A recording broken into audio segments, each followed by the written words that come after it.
9th standard பெரிய புராணத்தில் உள்ள மனப்பாட செய்யுள் பார்க்கலாம்.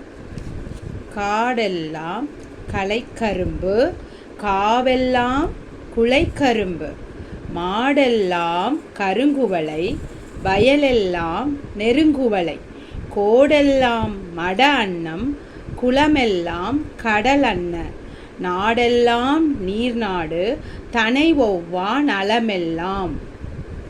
காடெல்லாம் அப்படின்றா காடுகள் எல்லாமே, அதாவது வயலில் தான் கரும்பு இருக்கும். ஆனால் சோழ நாட்டில் காடுகளிலெல்லாம் கரும்புகளாக இருக்குமாம். காவெல்லாம், காவெல்லாம்னா சோலையெல்லாம் இளந்தளிர் கரும்புகளாக இருக்குமா. குலை கரும்புனா குலை கரும்பு அப்படின்னா இளந்தளிர். மாடெல்லாம் பக்கங்களிலெல்லாம் கருங்குவளை, வயலெல்லாம் வயல்களிலெல்லாம் நெருங்கிய சங்குகள் கிடைக்கின்றனவா. கோடெல்லாம் அதாவது குளங்களில் எல்லாம் மட அன்னம், குளமெல்லாம் கடல் அன்ன, குளமெல்லாம் கடல் போல காட்சியளிக்கிறதாம். நாடெல்லாம் நீர் நாடு, திரும்பிய பக்கங்களில் எல்லாம் நீராக இருக்கிறதுனால் இது நீர் நாடு அப்படின்னு போற்றக்கூடிய அளவுக்கு இருக்கிறதாம்.